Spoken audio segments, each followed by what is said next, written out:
Hello বন্ধুগণ, কেমন আছেন সবাই? আশা করি ভালো আছেন, আমিও ভালো আছি। নতুন একটা দিনে নতুন একটা ব্লগে সবাইকে স্বাগতম। আশা করি ব্লগটা ভালো লাগবে। ভালো লাগলে লাইক কমেন্ট শেয়ার দিয়ে আমার পাশে থাকবেন। আর যারা প্রতিদিন আমার ভিডিও দেখেন, ভিডিওতে লাইক করেন, কমেন্টস করেন, তাদেরকে অনেক অনেক ধন্যবাদ। আজকে আমার ভাইবা পরীক্ষা, আর আজকের দিনে এই বৃষ্টি আসতে হলো। সকাল আমার পরীক্ষা ছিল 9টার দিকে, কিন্তু ইচ্ছে ছিল যে 7টার দিকে বের হয়ে যাব, কারণ বাড়ি থেকে আমার কলেজে যেতে সময় লেগে যায় 1 ঘন্টার মতো, আর 1 ঘন্টা আমার হাতে থাকবে। কিন্তু কি করে যাব? এই যে সকাল 6:30 থেকে এই যে বৃষ্টি নামা শুরু হলো। বৃষ্টি তো বৃষ্টি, ঝড়, এত বাতাস, এত বৃষ্টি, একদমই বের হতে পারলাম না। কিন্তু না পেরে আমি এই বৃষ্টির মধ্যেই বের হয়ে গেলাম। একদম 7:30টার মধ্যে বের হয়ে গেছি, কিন্তু দাঁড়িয়ে আছি রাস্তার মাঝে। একদমই অটো পাচ্ছি না, কোনো কিছুই পাচ্ছি না। আমি আধা ঘন্টা ধরে এখানে দাঁড়িয়ে আছি। আর আসার সময় দেখি যে আমারই পায়ের সামনে এই 3টা আম পড়ে আছে, কিন্তু এই আমের লোভগুলো আমি সামলাতে পারলাম না। আমি 3টা আমই কুড়িয়ে নিলাম। এখন এটা ব্যাগে ভরে নিব। আগে এই একটা কাগজ দিয়ে এটার পানিগুলো মুছে নিলাম। এখন এটাকে ব্যাগে ভরে নেব। যাই হোক, আমি যেভাবেই হোক মানে আমার কলেজে পৌঁছে গেছি। এমনকি আমার ভাইবাও শেষ হয়ে গেছে। আমি ভাইবা শেষ করে বাসায় চলে আসছি। আর ভাইবার সিরিয়াল নাম্বারের দিকে আমি ছিলাম 2 নাম্বার, যার ফলে আমার পরীক্ষাটা খুবই তাড়াতাড়ি হয়ে গেছে। আর আমি একদম মানে কারেক্ট 9টার দিকে আমি গিয়ে পৌঁছাই হলো আমার পরীক্ষার হলে। আর 1-2 মিনিট এদিক সেদিক হলে আমি খুব বড়ই বিপদে পড়ে যেতাম, যেহেতু আমার সিরিয়াল নাম্বারটা ছিল আগে। কিন্তু ওপরওয়ালার কৃপায় এই জিনিসটা হয়নি। আমি একদম ঠিক টাইমে পৌঁছে গেছি, এমনকি পরীক্ষা দিয়ে খুব দ্রুত চলে এসেছি। এই যে দেখুন, বাড়িতে যে আমগুলো আছে পড়েছিল ঝড়ের মধ্যে, সেইগুলো এখন আমি এগুলোকে টুকিয়ে রেখে দিলাম। আর আম কোড়ানোর যে মজা, এটা যারা না কোড়ায় তারা কখনো বুঝতে পারবে না এটার মধ্যে যে কি পরিমাণ মজা আম কোড়ানোর মাঝে।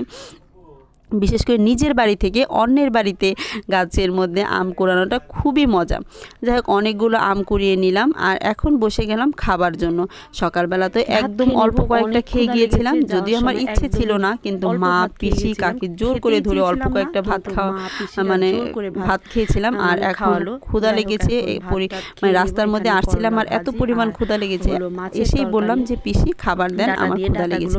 এই যে সকালবেলা রান্না ছিল করলা ভাজি, তারপরে আসার সময় মাছের একটা তরকারি ডাটা দিয়ে, তারপর রান্না করেছিল হলো আলু বেগুনের ভর্তা। সবকিছু দিয়ে খেয়ে নিয়েছি। এখন খাওয়া দাওয়া শেষ করে আমি, বোন, তারপর আমার কাকাতো বোন, মা, সবাই মিলে একটু বাহিরে বেড়াতে আসলাম।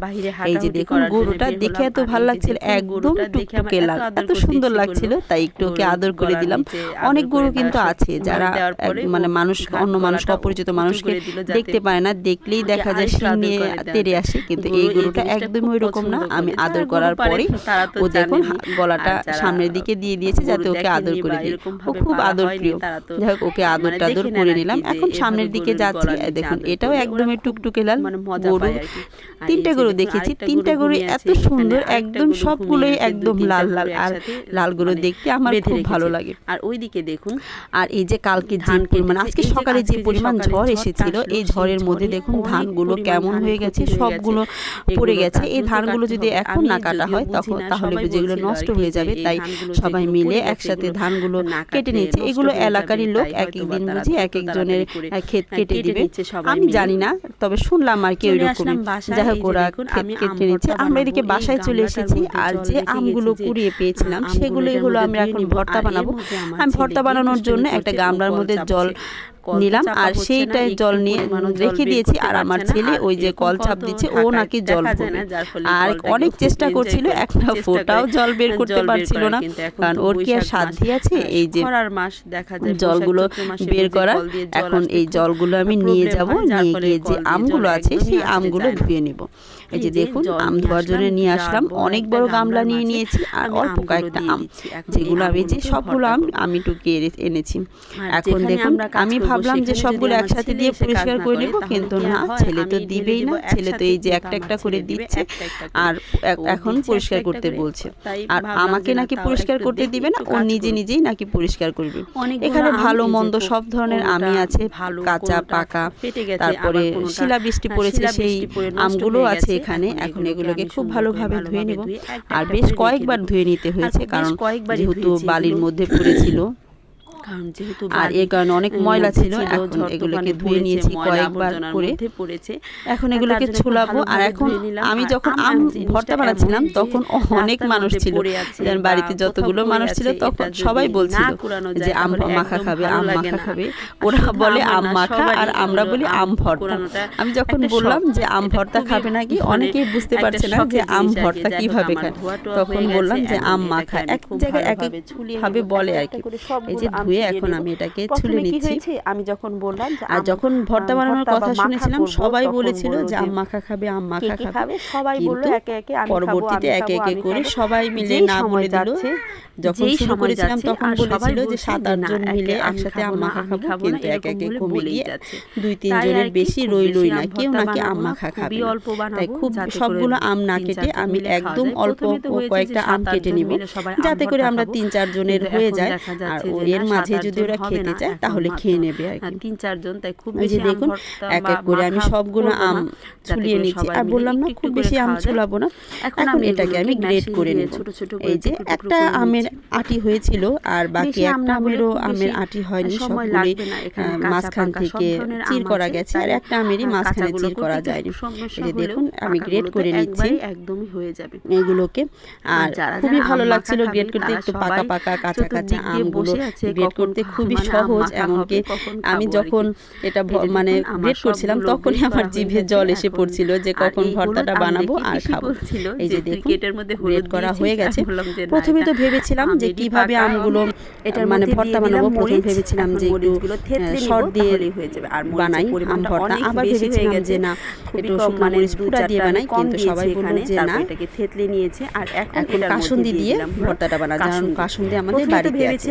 আমি আমগুলো নিয়ে নিলাম, এর মধ্যে মরিচগুলো বানাবো, তারপরে থেতলে নিলাম আর এখন দিয়ে দিলাম হলো কাসুন্দি। এটা একদম হাতে বানানো, আমার কাকি হাতে বানিয়েছে কাসুন্দিটা। এর মধ্যে হালকা করে একটু লবণ দিয়ে দিলাম, আর চিনি আমি দিতে চাইনি, কিন্তু আমার পিসি বলল যে না চিনি না দিলে কিন্তু আমি খাবো না, তাই একটু করে হালকা করে চিনি দিয়ে দিলাম। আর আমগুলো বেশ টক ছিল, ভালোভাবে মেখে নেব। মেখে নিলে হয়ে যাবে আমাদের আম মেখে যার যার মতো ভাগ করে দিব আর কি। আর এই আম বানানোর পরে হলো কি, যারা প্রথমে বলেছিল খাবে না তারাও তখন আর বিশ্বাস করবেন না, লোভ সামলাতে না পেরে সবাই চলে আসলো খাওয়ার জন্য।